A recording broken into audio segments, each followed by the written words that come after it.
My name is Mark Henry. I was born Mark Henry.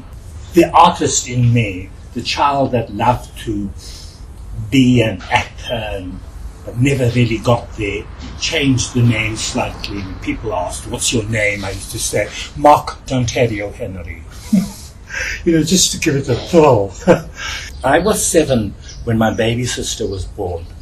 So for 7 years, I was the baby.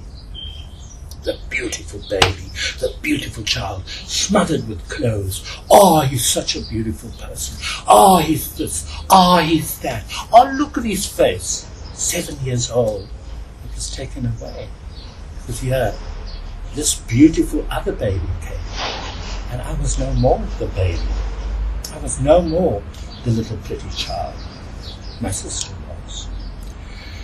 I didn't really like what was happening with me and her then, but today it's amazing that we are still the closest and the best of friends.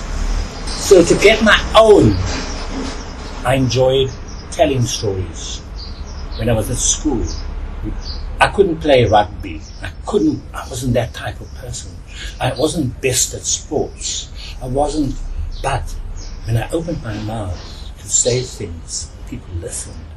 Friends listened, and this is how I invented stories. I used to make up stories to tell my friends so that I could be one of the best friends. Not everybody realizes how important storytelling is, or reading, and therefore the joy that it can bring me. I had lots of things in my young life that didn't go well. And today, to sit quietly in my room and read, it takes all those fears, all those horrors, all that unhappy moments away, because I am reading. And I can tell a story with joy in my heart. And I can tell a story with sadness because I've learned what sadness is all about. So therefore, I think that I can do it. I do reading at the Centre of the Book in Queen Victoria Street, Cape Town. I enjoy it so much. And the reason why I enjoy it is because I'm actually teaching children to do things. For the stories that I choose is not just a story and ends. There's a meaning in the story, like the example, the rainbow fish. The most beautiful fish in the ocean. Sparkles everywhere, swimming in the water. And all the other fish admired him, called him rainbow fish, come play with us. And rainbow fish thought, oh no, I am too beautiful. Why must I? And away it swam. Until one day, little rainbow fish was swimming and a tuck on his shoulder and said, hello, rainbow fish. I'm blue fish. You have such a lot of beautiful scales. Can you give me one? And away. Me? Give you one of my scales? Oh, no, I won't. And away he swam. Bluefish was sad. And he went and told all his friends about it. And his friends, then the next time they saw rainbow fish, they turned their backs and swam away. Rainbow fish got sad because nobody wanted to take notice of him anymore. Anyway, the story goes on about him going to Starfish, and Starfish tells him he must go to Octopus, and he goes to this dark cave with the big eyes and the 8 legs. Octopus. So I know all about you. The waves told me. For you to be happy, you must give away a scale or 2. And it goes, and again the same thing happens, and he gives away. And then he realizes how happy he is. The end of the story is where he's swimming, and other fish calls him, rainbow fish, come play with us. Rainbow fish darted forward and said, yes, my friends, I'm coming to play with you.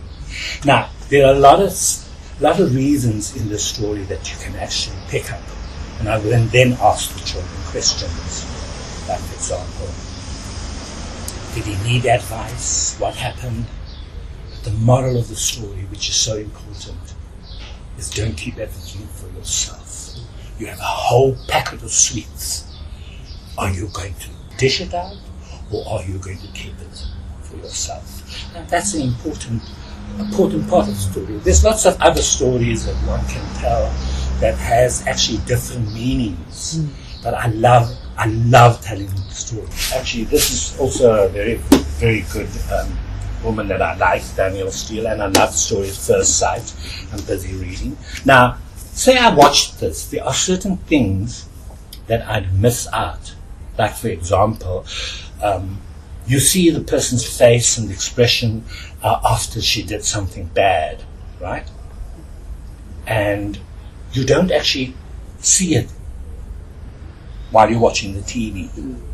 But if you're reading a book and it says, yeah, her mind was blocked, her mind went blank, and that is why she took the knife and she went towards the guy, you know? So you're actually reading it, and it's more, I don't know, it's somehow more imprinted in you that that particular story happened than sitting in front of a television. So yes, I want to say reading is so more important than sitting watching and sitting on your phone watching something, playing games or what. So if I can, my advice to anybody, read, it's so important. And we have a section at the center of the book, which is a good thing that you brought up now.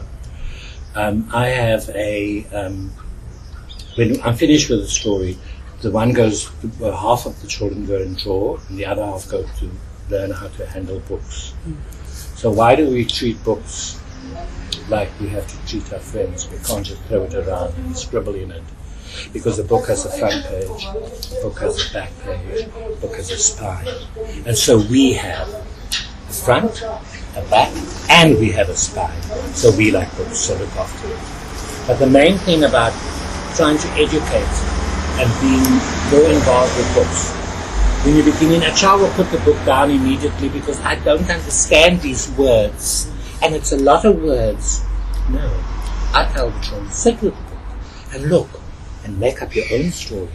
Every day try and just read a little more, and you'll find that you will be going back because you want to know more about the particular story, about this, about that. But in the meantime, you're encouraging your brain to actually be excited about reading.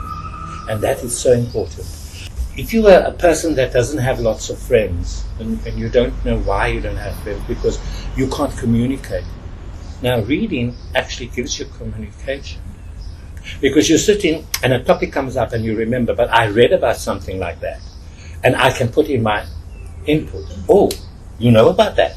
Oh. It might even be a story about a murder or this or that, but you have your own input because you read about a story like that 5 months ago or 5 days ago. So reading is so important. It enlightens your knowledge. And what's more important than having a group of friends acknowledging your knowledge?